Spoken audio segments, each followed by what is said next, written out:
Bonjour. Je vais vous parler de la collecte de notre assemblée. Alors en 2019, la collecte totale de l'Assemblée chrétienne de Paris a été de 166 288 euros. Donc 166 000 euros, c'est beaucoup et on doit se réjouir et se féliciter de la générosité de notre assemblée. Pourtant, je voudrais regarder plus en détail ces chiffres ce matin.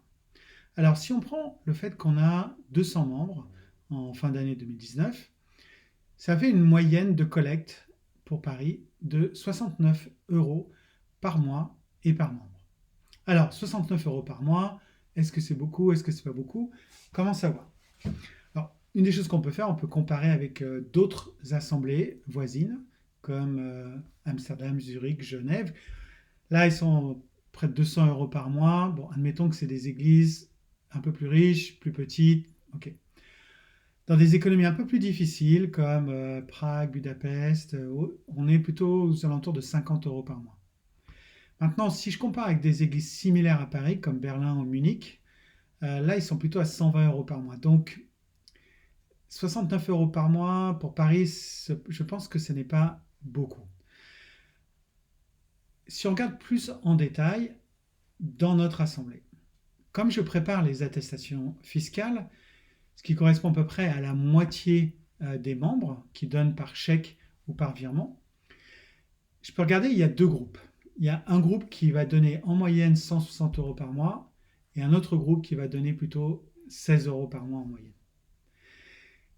Et si je me pose la question, la moyenne pour la moitié de l'assemblée, c'est donc 16 euros par mois ou 4 euros par semaine. Et là, on commence à sentir un malaise parce qu'on parle d'argent, donc c'est toujours un sujet délicat. Et puis, on compare ce que donnent les uns les autres. Alors, bon, est-ce que ça, c'est une bonne chose à faire? Regardons l'exemple de Jésus en Marc chapitre 12, à partir du verset 41. Jésus était assis vis-à-vis du tronc et regardait comment la foule y mettait de l'argent. De nombreux riches mettaient beaucoup. Une pauvre veuve vint aussi, elle y mit deux petites pièces, une toute petite somme. Alors Jésus appela ses disciples et leur dit, je vous le dis en vérité, cette pauvre veuve a donné plus que tous ceux qui ont mis dans le tronc. Car tous ont pris de leur superflu pour mettre dans le tronc, tandis qu'elle, elle a mis de son nécessaire, tout ce qu'elle possédait, tout ce qu'elle avait pour vivre.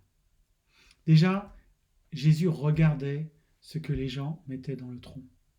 J'imagine Jésus assis en train de regarder les pièces tomber dans le tronc, en connaissant la situation personnelle et surtout le cœur de chacun. Il comparait ceux qui étaient riches et une pauvre veuve. Oui, Jésus comparait en fonction de la situation de chacun. La moitié des membres de l'Assemblée, ceux qui donnent 160 euros par mois en moyenne, désolé, ce ne sont pas vous les héros de l'histoire. Parmi tous ces frères et sœurs, il y a de nombreux riches qui mettent beaucoup. Mais si Jésus était en train de compter la collecte, ce ne serait pas cela qu'il mettrait en avant. Pour certains, donner 4 euros par semaine, c'est énorme. Et c'est ceux-là qui sont les héros aux yeux de Jésus, si ils ont donné de leur nécessaire. Et j'aimerais bien entendre quelques histoires. Je vous invite à venir me voir pour pouvoir partager ce que vous avez fait, pour pouvoir mettre ou ajouter 1 euro par semaine dans la collecte. Alors 60 euros, 69 euros par mois, est-ce que c'est beaucoup? Est-ce que c'est pas beaucoup? Eh bien, si j'imagine Jésus en train de compter la collecte, peut-être je fais partie des riches qui donnent beaucoup, et tant mieux, je donne beaucoup, mais dans mon superflu. Peut-être je suis comme la pauvre veuve et je donne de mon nécessaire. Dans ce cas, je suis une héroïne ou un héros aux yeux de Jésus. Si je ne suis dans aucun de ces deux cas, alors je dois veiller sur mon cœur. Et ça, c'est mon rôle de berger, c'est de veiller sur votre cœur.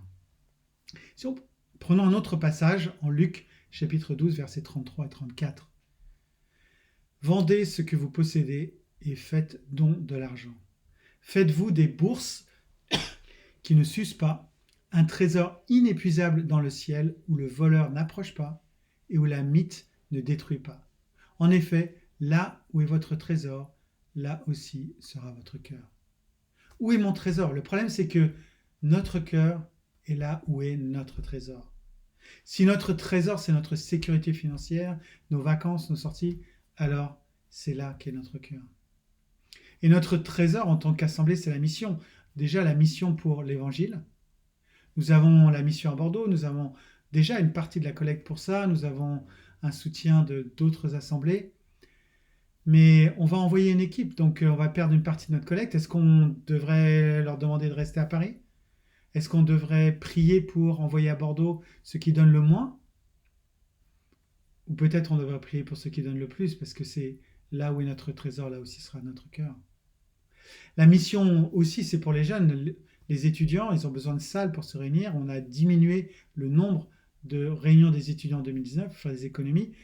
Et on va continuer comme ça. Mais est-ce que c'est vraiment ce qu'on veut faire? On a des élèves de l'école des missions qui apprennent beaucoup, qui sont formés pour pouvoir diriger des études bibliques, des groupes de formation, bientôt des nouvelles églises. Ils sacrifient de leur temps, de leur argent pour des voyages. L'Assemblée prend en charge une partie des frais pour une douzaine de ces jeunes. Est-ce qu'on devrait diminuer le nombre?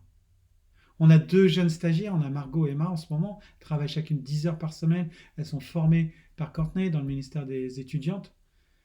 Est-ce qu'on devrait leur demander de plutôt aller travailler au McDo? Et moi, en tant que berger, je dois veiller sur votre cœur. Mais en tant qu'administrateur, je dois aussi veiller sur le budget. Et de toute façon, nous allons équilibrer notre budget. On a un peu entamé nos réserves en 2019, mais bon, les réserves, c'est fait pour ça. Sur le long terme, par contre, nous devons équilibrer notre budget. Donc, pas question de décider des dépenses et ensuite de mettre la pression sur l'Assemblée pour les retraites. Mais en fonction des recettes, on fera plus ou moins de choses. Petite question, par exemple, sur les remboursements d'impôts, parce qu'avec le prélèvement à la source, moi, j'ai reçu une belle petite somme en janvier pour tenir compte de mes dons précédents. Et j'ai décidé de reverser en totalité cet avantage à l'Église. Parce que finalement, si je ne paye pas d'impôts, depuis des années, c'est grâce à ma collecte. Donc j'ai décidé de faire un virement et rembourser tout ça à l'Église. Là où est votre trésor, là aussi sera votre cœur. Et notre trésor ne dépend pas de notre cœur. Jésus n'a pas dit si vous avez un bon cœur, alors votre trésor sera bien placé, vos priorités seront les bonnes. Jésus dit que c'est là où est votre trésor, vos priorités financières. Là aussi sera votre cœur. Donc je vous invite à méditer là-dessus car le cœur est tortueux par-dessus tout. L'argent fait partie des sujets difficiles, mais en veillant sur notre trésor, finalement, on veille sur son cœur. Et en parlant d'argent, mon but, c'est de veiller sur votre cœur.